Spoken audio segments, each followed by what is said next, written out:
guys, and welcome back. So today I thought we could kind of keep yesterday's fruit theme going and have a Wiki Wednesday whispers about a fruit. Specifically today we're going to be talking about the banana, and I'm only going to read a short section of the banana article, but I'm going to read the article, or the part of the article, about the historical cultivation of the banana. This is something that I've been kind of wondering about for a long time. How did we go from, these giant fruits, which looked something like that? I don't know, you can't see it. But they have seeds like the size of like peanuts inside of them to, like bananas as you know them today. And, that seems like a big change. Like, why would you even think to take a banana and try it? If it had these big giant seeds, why would you even think to try and cultivate it into something else? How would you think I could get from there to there? So, I want to read about the historical cultivation of the banana with you today. So, let's get started. Early cultivation. Farmers in Southeast Asia and Papua New Guinea first domesticated bananas. Recent archaeological and paleo-environmental evidence at Cook Swamp in Western Highlands province of Papua New Guinea suggests that banana cultivation there goes back to at least 5,000 BCE and possibly to 8,000 BCE. It is likely that other species were later and independently domesticated elsewhere in Southeast Asia. Southeast Asia is the region of primary diversity of the banana. Areas of secondary diversity are found in Africa, indicating a long history of banana cultivation in the region. Phytolith discoveries in Cameroon dating to the first millennium BCE triggered an as yet unresolved debate about the date of the first cultivation in Africa. There is linguistic evidence that bananas were known in Madagascar around that time. The earliest prior evidence indicates that cultivation dates to no earlier than 6th century CE. It is likely, however, that bananas were brought at least to Madagascar, if not to the East African coast, during the phase of Malagasy colonization of the island from Southeast Asia, circa 400 CE. The banana may also have been present in isolated locations elsewhere in the Middle East. On the eve of Islam, the spread of Islam was followed by far-reaching diffusion. There are numerous references to it in Islamic texts, such as poems and hadiths, beginning in the 9th century. By the 10th century, the banana appears in texts from Palestine and Egypt. From there, it is diffused into North Africa and Muslim Liberia. During the medieval ages, bananas from Granada were considered among the best in the Arab world. In 650, Islamic conquerors brought the banana to Palestine. Today, banana consumption increases significantly in Islamic countries during Ramadan, the month of daylight fasting. Bananas were certainly grown in the Christian kingdom of Cyprus by the late medieval period.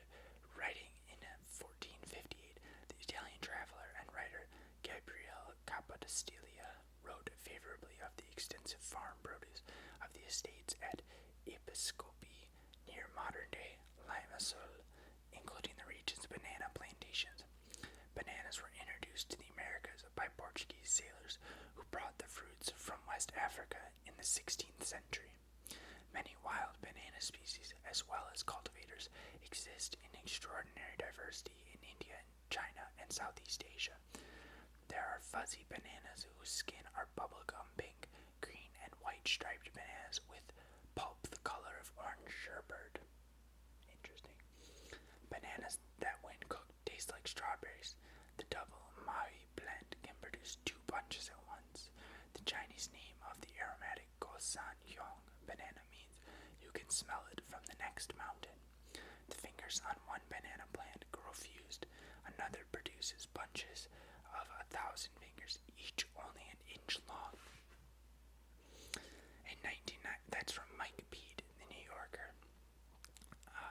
Doesn't give a year.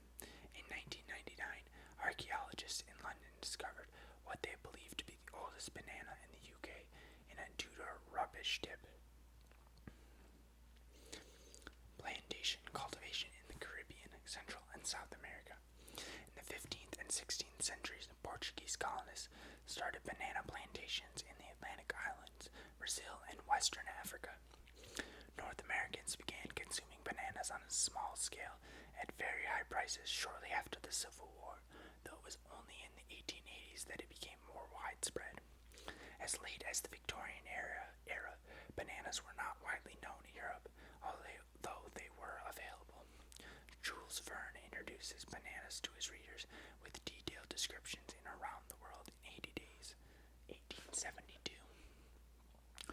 The earliest modern plantations originated in Jamaica and the related Western Caribbean zone, including most of Central America. It involved the combination of modern transportation networks of steamships and railroads with the development of refrigeration that allowed bananas to have more time between harvesting and ripening. North America shippers like Lorenzo Dow Baker and Andrew Preston, the founder of the Boston Fruit Company, started this process in the 1870s, but railroad builders like Minor C. Keith, also participated, eventually culminating in the multinational giant corporation like today's Chiquita Brand International and Dole. These companies were monopolistic, vertically integrated. Boy, I had a hard time with that. And usually used political manipulation to build enclave economies. Their political maneuvers, which gave rise to the term Banana Republic for states like Honduras and Guatemala, included working with local elites and their rivalries to influence politics or playing the international interests of the United States, especially during the Cold War, to keep the political climate favorable to their interests. So, I'm going to stop right there for today.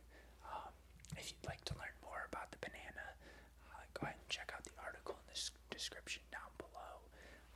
Unfortunately, that did not answer my question that I started this video with, so I guess I am going to go on wondering how bananas went from what they originally were to what they are today.